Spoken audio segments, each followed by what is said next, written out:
Sicuramente da artigiano dico che devo investire in comunicazione. Mi sono accorto che il prodotto è solo una parte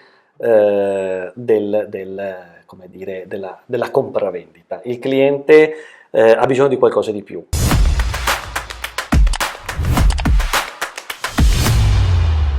Benvenuti a un nuovo episodio di Artigiani Ritorno al Futuro, il podcast di CNA Veneto. Oggi siamo a Vigonovo, in provincia di Venezia, nella sede di Vladi Rigato che ci ospita. Ciao Vladi, e innanzitutto complimenti, come vedete stiamo parlando di scarpe molto particolari, ma adesso scopriremo la tua storia.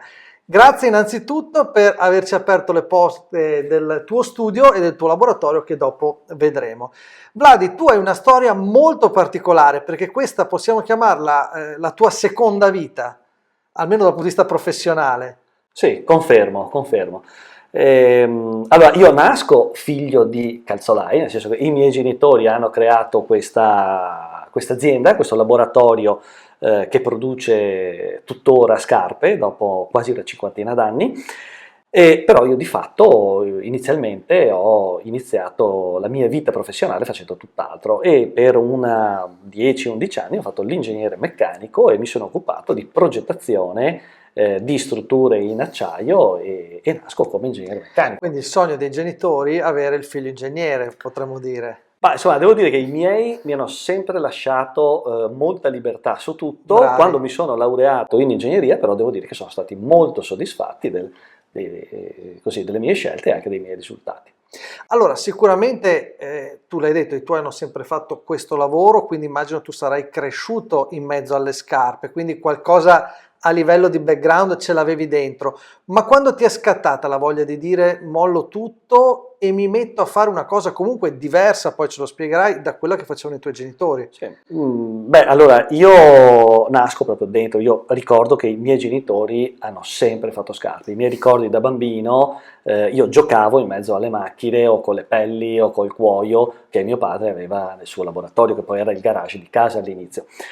E ad un certo punto però così della mia vita, appunto dopo aver fatto l'ingegnere per una decina d'anni, immagino come tante altre persone ti scatta quella molla dentro che come dire, c'è un senso, come dire, non dico di insoddisfazione, perché io non posso dire di essere stato insoddisfatto del mio lavoro, però ti scatta quella voglia di fare qualcosa di diverso, ti senti l'ambiente attorno un po' stretto, e nel mio caso era un desiderio di fare qualcosa di mio, di provare una strada di tipo imprenditoriale e gestire un lavoro che fosse totalmente mio. All'inizio ho cercato di fare alcune cose e non sono riuscito a fare quello che volevo, e contemporaneamente i miei genitori, per raggiunti i limiti d'età, volevano chiudere la loro azienda. E siccome io ho sempre avuto una passione per le scarpe, devo dire, mi sono sempre piaciute e perdevo un sacco di tempo per andare in giro per negozi a trovare delle belle scarpe, che anche magari non costassero tantissimo, ho detto: ma perché non provare a dare nuovo slancio a questo laboratorio che i miei avevano di fatto creato nell'80, e che per decine di anni, devo dire qualche decina di anni, ha anche funzionato bene. E là ho deciso di buttarmici. Sì, quindi sei entrato con un passaggio generazionale atipico, no? Che è uno dei problemi spesso del mondo artigianale, dando però nuova vita all'azienda dei tuoi genitori, che ora è la tua azienda, nel senso che, come possiamo vedere, i tuoi sono prodotti di un certo tipo, anche se poi resiste il vecchio ramo aziendale, però l'azienda aveva un percorso storico diverso, quindi tu hai innovato profondamente anche proprio il prodotto. Sì. Inizialmente, giusto per così specificare, l'azienda nasce come produttrice di scarpe ortopediche su misura. Dunque, terzisti, azienda che fa da terzista per le ortopedie e le sanitarie, Certo.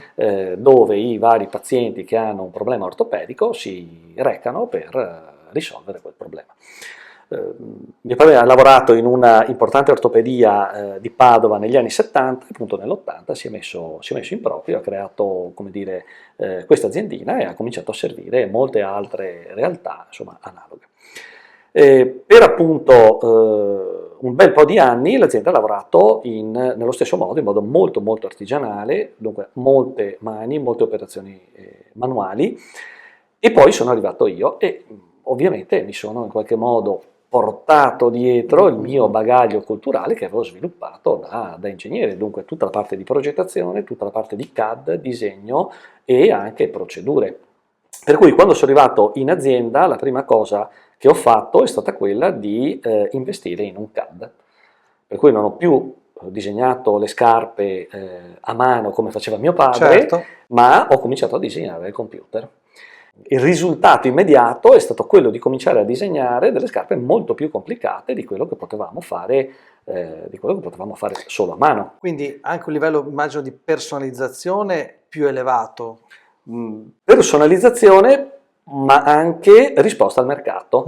La scarpa classica, come viene chiamato il classico polacchino nero da ortopedia, non funzionava più da anni, o meglio, c'è chi lo chiede ancora, però la complessità dei modelli, insomma, quello che comincia a diventare anche uno standard, dunque più materiali accoppiati insieme, piccoli dettagli. Ecco, nel momento in cui uno deve fare delle scarpe che sono molto diverse da quello che è una scarpa standard, cominciare a lavorare a mano su modelli complicati diventa difficile e poi la resa estetica rischia di essere compromessa. Lavorando con il computer e dunque lavorando con le macchine, noi abbiamo risolto egregiamente questo problema. E lì, come dire, fin da subito abbiamo visto i nostri clienti che hanno cominciato a darci più lavoro, abbiamo acquisito anche nuovi clienti e infatti a un certo punto, a pochi mesi dopo dell'introduzione del CAD, ho anche investito in una macchina a controllo numerico per tagliare le scarpe, perché all'inizio facevo solo il disegno e poi tagliavo a mano e poi immediatamente insomma, un computer accoppiato a una macchina e là negli anni successivi, devo dire, ho continuato a sviluppare tutta questa parte di, come dire, processo e abbiamo lavorato su nuovi modelli e abbiamo ingrandito quello che era il business della calzatura ortopedica su misura. Quello della scarpa, tra l'altro, è un mercato molto particolare, no? Che vive anche di innovazione, di prodotto, di tecnologia. Tu a un certo punto, quando hai deciso di cambiare anche tipologia di prodotto? Nel senso che, come vediamo, qui non abbiamo scarpe calzature ortopediche, ma tu ti sei specializzato anche in un altro tipo di calzatura. Allora, noi, come appunto vi ho appena raccontato, siamo specialisti nella scarpa su misura, dunque siamo specializzati nel fare cose molto diverse in piccolissime quantità, magari al contrario di chi fa produzione, che arriva un modello, ne fa 100.000 pezzi tutti uguali e sono organizzatissimi nella produzione e noi facciamo il contrario. Per cui abbiamo tenuto, come dire, abbiamo puntato su quello che era il nostro punto di forza, vale a dire la personalizzazione, e abbiamo cominciato a fare scarpe non ortopediche, ma sempre su misura, sviluppando anche quelle che erano delle tecniche artigianali che mio padre utilizzava quando era di fatto un ragazzino e abbiamo creato la nostra serie di prodotti, per esempio come questo che vi faccio vedere, è un Goodyear fatto a mano. Ora Goodyear è una tecnica di assemblaggio della suola alla scarpa che consente di avere di fatto, come in questo caso, una suola in cuoio vincolata molto molto bene alla scarpa perché è cucita. Goodyear consta di 2 cuciture separate e permette oltretutto una risuolabilità di fatto infinita, perché se uno, diciamo, teoricamente infinita perché uno dovrebbe portare molto molto bene la tomaia, però di fatto quando si consuma la suola non si fa altro che tagliare il filo che unisce suola a guardolo e si va a mettere una suola nuova e questo di fatto consente di utilizzare la scarpa per anni insomma a venire ancora. E per cui abbiamo sviluppato questi prodotti che hanno, devo dire, anche avuto un discreto successo. Infatti proprio qui volevo chiederti qual è stata la risposta del mercato. Il mercato è stata una risposta interessante e devo dire ci ha permesso di avere, come dire, nuovi contatti, collaborazioni con alcuni sarti che ovviamente insomma, lavorano su misura. Voi scusami se ti interrompo, naturalmente lavorate su una nicchia di mercato. Nicchia di mercato, sì, anche perché non siamo attrezzati per fare una produzione, come dire, numeri molto, molto alti. E e devo dire, sì, sono nicchie anche molto molto piccole, perché poi la scarpa classica, devo dire, probabilmente ha un po', come dire, esaurito il suo tempo, un po' come i jeans che sono arrivati, non so, in Italia negli anni 60, io non c'ero, però insomma quello dovrebbe essere il periodo, dovevano stare qua pochi anni e E ce li invece abbiamo poi ancora. ce li abbiamo tutti, anzi sono spariti i pantaloni classici. Ed è un po' quello che si sta assistendo alla sneaker, una scarpa molto più flessibile, molto più adattabile e che probabilmente rimpiazzerà totalmente o Guarda, quasi. ricordo gli anni 90 non i- ti facevano entrare in discoteca se avevi le sneaker perché non eri abbastanza elegante, oggi il mondo è proprio Adesso. cambiato, le vediamo sui red carpet. Esatto, esatto. Infatti, sì, sì, ricordo anche un episodio di un amico che aveva dei pantaloni troppo casual e non lo fecero entrare in discoteca. Immagino comunque che in questo settore, come in altri, perché durante le tante registrazioni fatte per il nostro podcast abbiamo notato alcune criticità che sono comuni al mondo dell'artigianato, a seconda anche in settori diversi, ci siano delle criticità. Ad esempio, tanti artigiani ci parlano della difficoltà di trovare personale. Tu da questo punto di vista, quali sono secondo te le criticità che riscontri in questa fase attuale del mercato? Allora, questa devo dire che è una fase per noi un po' atipica, nel senso, noi dopo il Covid abbiamo avuto una trasformazione del mercato, penso, totale. Abbiamo lavorato molto molto bene fino al 2019, inizio del 2020, e poi devo dire è arrivato il Covid che ha stravolto il modo di lavorare, ha stravolto i numeri, e infatti in quegli anni io ho cominciato a proporre dei prodotti nuovi perché mi venivano richiesti dai nostri clienti, e da lì infatti da una richiesta di un cliente abbastanza importante che mi ha detto fammi una sneaker perché ho il piede molto molto largo e sarà 20 anni che non indosso una bella sneaker. E poi ve la racconto. Comunque il Covid per noi è stato veramente una milestone importante che ha cambiato completamente il mercato, perché ovviamente con la chiusura le persone avevano molta più difficoltà ad andare in giro, e seconda cosa, il budget della sanità era un budget completamente dedicato alla gestione di questa pandemia, per cui quello che è stato il nostro business, che è legato alla sanità, però riguarda la scarpa ortopedica, è stato pesantemente compromesso in quegli anni. E devo dire che fino all'anno scorso, come dire, abbiamo avuto così dei momenti abbastanza altalenanti. Nel 2026 è successo qualcosa di inaspettato. Fin da gennaio, e tradizionalmente gennaio e febbraio sono dei mesi abbastanza fiacchetti, fin da gennaio ho avuto veramente un'esplosione. Quindi è ripartito È forte il ripartito. mercato. E mi sono trovato anche in difficoltà perché a fine anno una dipendente così, insomma, ha lasciato il nostro team, la nostra squadra, e mi sono trovato davvero in difficoltà in questo momento. Aumento di lavoro e perdita di una persona.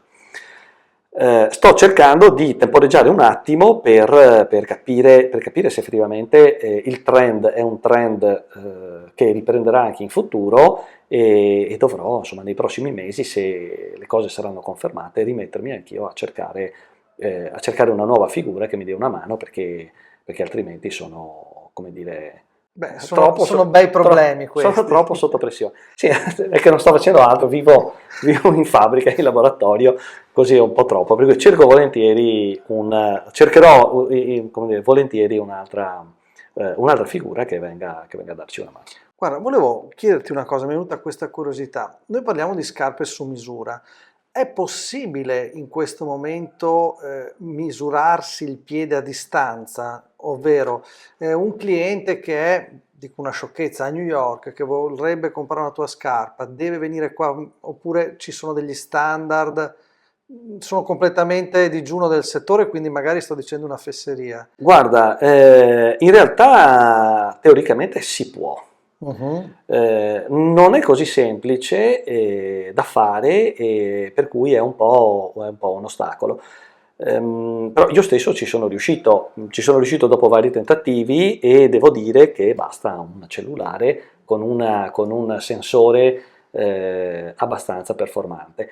Nelle mie prove, che però ho fatto qua con luce controllata, con tutte le attenzioni del caso, io sono riuscito a fare una ricostruzione 3D con anche la calibrazione delle dimensioni, semplicemente partendo da delle foto o da un video almeno in 4K, e con un software ho fatto una ricostruzione fotogrammetrica, per cui da delle foto 2D sono riuscito a ricostruire il 3D con delle dimensioni affidabili. Qual è il problema? Che il rischio di dover chiedere al cliente di dire guarda, non va bene, hai sbagliato sta cosa, allora poi diventa frustrante e si rischia di perdere tempo e perdere anche il cliente. Però magari con l'intelligenza artificiale, chi lo sa? Anche questo, se ne parlava poco fa, prima di registrare. L'intelligenza artificiale ha impattato nel vostro settore? State iniziando a usarla? Non la usate? Perché poi abbiamo visto che la scarpa, appunto, settore sì tradizionale, ma che ha avuto un'innovazione incredibile negli anni. Allora, io devo dire, per quello che riguarda la mia personalità, sono sempre molto curioso e aperto alle innovazioni, soprattutto se sono tecnologiche. Abbiamo cominciato un paio d'anni fa a utilizzare Midjourney per essenzialmente la modifica delle foto, la produzione di materiale così, di immagini, e da lì abbiamo inizialmente, forse lo strumento non era proprio perfettamente funzionante, però non abbiamo smesso di fare dei tentativi. Ad un certo punto come dire, questo tool è diventato molto più facile e in grado di produrre delle immagini molto più belle, e cosa che continuiamo, diciamo, software che continuiamo a utilizzare. Abbiamo sempre utilizzato i vari Gemini, ChatGPT o anche altri, insomma, per le ricerche, per recuperare in modo molto molto veloce delle informazioni sulla rete. E da poco abbiamo cominciato a utilizzare Claude per la parte di programmazione, nel senso, essendo rimasto a Pascal o C++, C++ per quanto riguarda ecco, mi sono perso Python, e per cui mi faccio scrivere dei piccoli script direttamente da Claude per poter interagire con un database che ho come gestionale, e devo dire che mi impressiona il livello di performance che ha questo tool. Allora, ho una domanda in serbo, però prima mi devi raccontare l'aneddoto che ci hai un po' anticipato, perché siamo curiosi a questo punto. Questo lo vogliamo sapere. Bene. Allora vi ho anticipato questo piccolo aneddoto. Ho avuto appunto un cliente che è venuto in azienda per farsi fare delle scarpe su misura classiche, insomma, persona che non aveva nessun problema ortopedico, però come stazza, un piede molto largo, molto come dire, fuori misura, fuori standard, e infatti è venuto con delle scarpe che erano simil ortopediche, non ortopediche però molto molto grandi, e niente, mi ha detto quella volta vorrei tanto un paio di sneakers e per favore fammene un paio. Ha cominciato, mi ha descritto un po' il modello di scarpa che voleva e abbiamo cominciato a lavorare sulla scarpa, e devo dire che è venuto anche un buon risultato come primo livello. Però questo cliente che aveva un'idea molto chiara su quello sul prodotto, no? Anche sull'estetica, ha detto sì, belle, però dovresti migliorare più che altro la suola, perché la suola fatta in questo modo sì è bella, io capisco, però ha qualcosa che non mi convince. E devo dire che è stata anche, come dire, uno stimolo molto. Quindi anche il feedback con il cliente importante. ti aiuta. Certo, il vantaggio di essere un artigiano e di avere i tuoi clienti è probabilmente una delle cose più importanti, perché ti permette di dialogare veramente a tu per tu. Dunque, serve anche il cliente giusto, perché non è sempre così semplice, però devo dire che probabilmente molti dei nostri clienti sono dei clienti che hanno idee chiare, sanno quello che vogliono e o magari sono anche abituati a discutere che ne so, vanno dal sarto e sono abituati, come dire, a fornire determinate informazioni per ottenere poi quello di cui hanno bisogno. Per cui discutiamo un attimo e là devo dire è stata una scintilla, perché per me è stato stimolante per lavorare ad come dire, dettaglio costruttivo nuovo, perché non dimenticate, io vengo dal mondo dell'ingegneria, per cui ho la passione per il fare, per il costruire, ed era un po' una sfida, perché qual è il problema? Ve lo faccio anche vedere così rimane, prendo questa che è un po' più chiara. Questa è la versione della suola che abbiamo fatto adesso, mentre questa era la suola di partenza. Come vedete, è una classica fascia e poi una suola attaccata. Okay. Questo è stato il primo, come dire, il primo prodotto che abbiamo fatto. E il cliente aveva notato queste rotondità, questa suola che non era perfettamente aderente, insomma, e c'erano delle cose utilizzabilissime, ne abbiamo fatte parecchie e non hanno avuto nessun problema. Era proprio come dire, un vezzo, possiamo chiamarlo estetico, così. Che però io ho condiviso. La persona che mi ha dato questo feedback l'ha fatto, come dire, perfettamente coerente. Da questa, come dire, critica positiva è nato questo prodotto che voi vedete essere una suola molto molto simile a si vede proprio la differenza. Esatto, ve le faccio vedere anche. È una suola che è molto molto simile a quella di una sneaker commerciale. Dico commerciale come dire prodotto in serie. E qual è il vantaggio? Che questa suola l'abbiamo inventata noi ed è nata come una, come dire, soluzione a una necessità, ad una richiesta di scarpa su misura, perché ripeto, il cliente cercava queste scarpe ma non le trovava effettivamente misure fuori dimensione. Dopo magari in qualche parte del mondo esistono, però dove le ha cercate lui no. La cosa interessante, a parte l'estetica appunto, poi permette di risparmiare tutta una serie di vantaggi, si può fare su misura, un'estetica molto simile ad una struttura diciamo a cassetta, della sola cassetta delle sneakers, utilizza molta meno gomma di una suola commerciale, è tranquillamente risuolabile e possiamo fornire di fatto i pezzi di ricambio, perché nel momento in cui si consuma la suola, visto che si parla tanto di sostenibilità, un po' troppo sulla carta, questo invece è un, come dire, dettaglio di sostenibilità molto molto concreto.